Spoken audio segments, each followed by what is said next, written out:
Mas sabe, foi uma grande lição para mim, sabe, Renato? Porque, assim, eu decidi que era o seguinte, o que era importante era daquela linha para frente. E existia... Você sabe que as pessoas, elas falam uma coisa que eu acho que é uma dúvida de caráter. Ela fala, existe a história de um, existe a história do outro, existe a história verdadeira. Não existe isso. Entre pessoas honestas isso não existe. Existe a mágoa de um, a mágoa de outro e a história verdadeira. E as pessoas atrás aumentando as coisas, né? E é aí que era o que eu queria chegar. Por quê? Porque quando aconteceu toda essa situação, eu fui ver o que tinham falado pra você. Fui ver o que tinham falado pro Júlio. Você pediu a versão dos dois.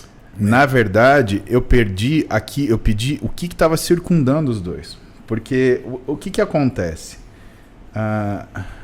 Quer queira, quer não, existe ruído.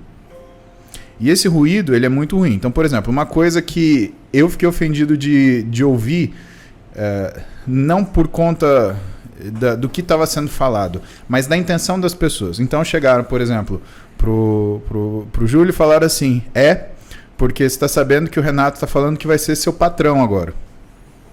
Cara, pra que alguém vai falar uma coisa dessa? E sabe o que é foda? Gente próxima do Júlio. Muito. E detalhe, né? O músico começou a conversar comigo e eu nunca usei esse termo. Nunca usei. Alguma vez eu usei um termo com algum de vocês? Nunca. Isso não, porque nós somos um time mesmo. Então nunca usei esse termo. Então, mas as pessoas começaram a falar que eu comecei a dar risada e dizer, agora eu vou ser o patrão dele. Quero ver qual que vai ser a cara dele sendo o patrão dele. E não era verdade. Primeiro que eu não era patrão dele. O patrão dele são os nossos diretores. Eu ia ser um líder dentro da marca. Segundo, na reunião eu deixei claro que o líder ia ser ele. Que o meu papel era outro. O papel de liderança entre os atletas era ele, como é até agora. Não, e do lado, e do seu lado, outra coisa que me preocupou, além de me ofender, porque aí a gente está falando de uma conduta criminosa, né? Pessoas falando que o Júlio estava querendo arrumar uma situação para te pegar. Sim. Eu falei, cara, isso daí já é criminoso. E assim, quando eu vi o Júlio mais fora de si, desculpa, eu vou te imitar, o Júlio estava assim... Muzeira, tô puto. Isso é o Júlio mais fora de si. Ele, cara, eu duvido que ele tem força, ele tem coisa, mas não é dele, cara. Que buceta é essa? Tá editando um videozinho aí, Juanzito. Que susto. Eu falei, bom, então, o que me preocupou? Me preocupou o que tava em volta. Eu falei, cara, a primeira coisa é tirar esse ruído, porque isso é o ruim. Então, na verdade, o que eu queria entender? Eu queria entender o que tinha acontecido, mas eu queria entender por que você estava chateado, por que você estava chateado. Eu queria entender como que vocês lidaram com essa chateação. Porque o que um mediador faz, na verdade, não é te apresentar uma situação que você vai ganhar. É apresentar para os dois ao mesmo tempo uma situação que ambos vão perder. Tem um ditado árabe que fala que o bom negócio é aquele onde as duas pessoas que negociam, elas sentem que perderam alguma coisa. Por quê? Porque só existe reciprocidade se ambos abrem mão. E o que a gente está falando aqui é uma coisa muito séria, porque nós falamos entre nós de pessoas do mesmo nível, não à medida que somos melhores ou piores do que os outros, mas somos pessoas que viveram histórias muito parecidas em relação a esforços, conquistas e responsabilidades. Então isso faz a gente falar a mesma língua. Logo, o que a gente precisa fazer? A gente precisa também entender o que é a nossa capacidade de ceder para você ter empatia, falar, pô, o Júlio tá abrindo mão disso, eu vou abrir mão disso. Pô, o Renato tá abrindo mão daquilo, eu vou abrir mão daquilo. E hoje eu posso falar para vocês com tranquilidade, né, que acho que é sempre minha característica, tranquilidade, serenidade para a gente tocar as coisas, que não foi um grande problema, jamais. O que eu vi, assim, existe uma grande amizade entre duas pessoas e só existe uma grande mágoa quando existe uma grande amizade. Sendo assim, o que eu precisava? Eu precisava falar assim, bom, olha só, Júlio, vamos ver a tua mágoa aqui, porque assim, você já se acostumou com ela e às vezes aquilo que te machuca já não é aquilo que vai te incomodar. Renato, olha só, existe essa situação. Aquilo que está te incomodando não é aquilo que você deveria se preocupar. E quando a gente reapresentou, quando a gente sentou os três, a gente reconectou, e aí foi aquela situação de eu chegar com o CT no Júlio, e aí vocês sentarem e ficarem 45 minutos resolvendo, fazendo essa Olha que legal essa foto, essa reconexão, né? Quem tirou essa foto? Foi Foi a Bia que tirou essa foto. Foi a Bia? Caraca, Foi a Bia que velho. tirou essa foto e me mandou. Eu tenho essa foto. Foi o primeiro Pô, dia você que nunca vocês... me entregou pra eu fazer um TBT? Porra. Cara, isso é foto de louco, quadro. É o primeiro dia que vocês voltaram a trocar ideia. No Instagram, essa Nesse dia o Júlio ainda tava pensando se ia tacar aquela anilha na cabeça do Renato. Não, tava puto ali. Porque o vídeo foi antes de conversar com ele. Nossa. Então você imagina que clima tenso. A sorte foi que, tipo, eu dei a mão pra ele, ele já falou assim: fica tranquilo que a gravação é mudo. Você não vai ter que falar nada. Mas foi você que quis passar a mão na mão dele. Eu quis passar a mão na mão dele. Não, ó, Maurício. e o Renato numa visão. Maurício, você tá muito romântico, cara. Renato numa visão periférica ali, ó, pra ver se vinha alguma coisa de trás, ó. Cabreiro. Entendeu? Sabe aquele olhar Sobrancelha. sanguinário do bichinho Cara, ali, ó? essa foto é a melhor foto de vocês até hoje. É a melhor foto, velho. Olha Eu isso. nunca vi essa foto. E é o que a gente conversou outro dia sobre amizade, quando a gente levantou aquela situação, né? Que quem é seu amigo? Né? Seu amigo é realmente aquele cara que bate nas suas costas quando você tá mal? Cuidado, às vezes o seu amigo não é o cara que bate nas suas costas quando você tá mal. É o cara que aproveita você tá mal pra se sentir melhor que você. E tinha um monte de amigo assim do lado do Júlio. Exato. Que amigo porra nenhuma, né? O seu amigo é aquele que se sente bem quando você tá bem, né? Na verdade, é aquele que não inveja aquilo que você tem. Porque o cara, ele tem que ser bom pra estar do teu lado quando ele precisa, mas ele tem que ser melhor pra te admirar por aquilo que você conquista. Sabe, o americano, o norte-americano, ele tem uma frase pra isso que é muito verdadeira, né? Good for you, bom pra você. Ele fala de coração.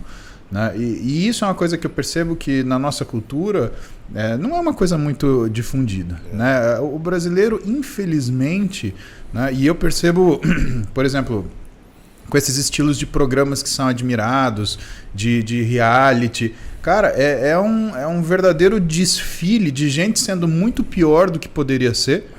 Com um comportamento péssimo.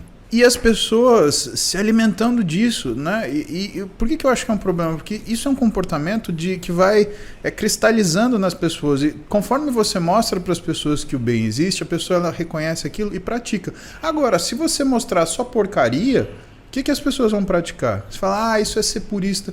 Não, cara, isso é observar o sujeito que ele está reclamando da corrupção que existe no governo, mas ele está pegando o sinal de TV a cabo com gatonete. Ele está pegando que seja a revista do vizinho.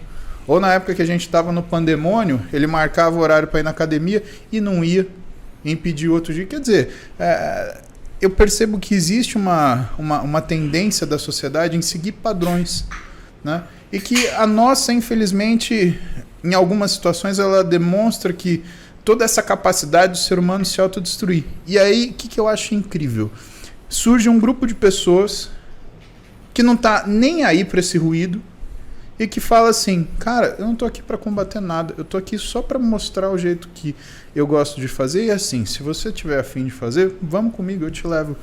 Mas foi muito legal porque em cima disso que o Muzi falou é verdade. Pessoas ficavam no meu ouvido esquentando minha orelha contra o Júlio, pessoas ficavam no ouvido do Júlio esquentando a orelha dele contra mim, e o único cara que levantou e falou assim, não, peraí, eu vou resolver isso, foi o Muzi. E aí ele saiu comprando briga. Ninguém com todo queria mundo, que a gente resolvesse. Ninguém queria. Ninguém queria. Ninguém queria. Essa era a palavra. Ninguém queria que a gente resolvesse. Tinha gente se Até porque para divertindo. muitas Cara. pessoas era benefício se não resolvesse. Muitas que frequentavam aqui o CT. Que frequentavam o CT, ou que de repente para eles era melhor ter você só para eles, ou alguma coisa assim.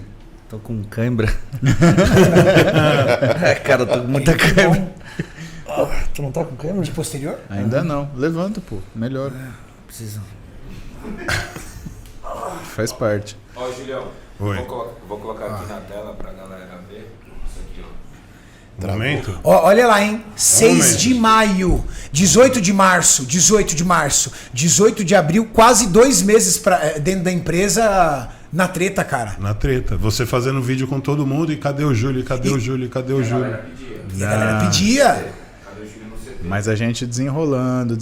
Essa novelo grande Quase você não 2 desfaz meses, em 2 cara. dias. Olha aqui, ó. Olha esse momento icônico. Vou até deixar no Júlio aqui pra... No Júlio. No Júlio. Ó. Ó. Mão do Renato, ó. Ah, mulher! Passou a mão mesmo, com carinho. Já era o amor do Chúlio. Do Chúlio. Aí começava a novela. E eu Aí começava a Aí novela. começou a novela. E assim, tá? Aí ali a gente começou a gravar e aos poucos a gente começou a reatar uma amizade que, na verdade, fazia muita falta pros dois. Sim. E aí, Sim. cara, em pouco tempo nós nos tornamos grandíssimos amigos como era.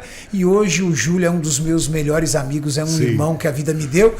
E quando o Júlio começou a gravar comigo, aí ele enfrentou, velho, uma galerinha, velho. A galerinha Tive que começou a- enfrentar. Tive Ixi, que a galerinha enfrentar. ali do old school começou a falar, Júlio se vendeu. Até hoje Júlio falam, né? isso. Por muitos anos eles falavam que a nossa amizade era de contrato. É. Lembra? Sim. Cara, tipo assim, eu acho que uns 2 anos ou 4. Não, 2 anos da agora. Mas mais de um ano, Sim. eles falavam que a nossa amizade era de contrato. Você Lembra? vai me desculpar, mas gente que Quando fala que acabar outro se o contrato, vendeu não tem acaba a valor, amizade. tem preço. Muita Então, gente essa história. falava. Gente que vê venda em relações humanas é gente que tem preço. E É aquela história de, mas eu vou ganhar isso se eu tiver isso. Então, cara, é bom que as pessoas se revelem. Júlio, muita gente falava que a gente Não, era de e contrato. que eu ia perder a moral, que ia perder todo o conceito que eu tinha construído no esporte. Porque você é um cara que não representava. Isso, E tudo outras isso. pessoas de outras empresas ligaram para falar isso Ligaram pra falar. para Mariane. Então, assim, era uma situação que Eles não queriam que resolvesse. não queria que se resolvesse. Então, eu recebi inúmeras mensagens de pessoas falando que eu me vendi, de que eu não era mais o mesmo e que aquilo ia acabar com a minha carreira. Algumas amizades se afastaram, né, Julião? Opa, amizades se afastaram ali instantaneamente por causa do meu posicionamento. Pois é. E aí, Mas velho, você sabe que tudo que é conveniente, quando a conveniência diminui, meu amigo. E é engraçado que continuamos com o mesmo texto. Eu gravei com ele, mas eu não sou amigo dele. Por um tempinho ficou. Exato. Pelo menos uns 3 meses. Foi a mesma coisa você.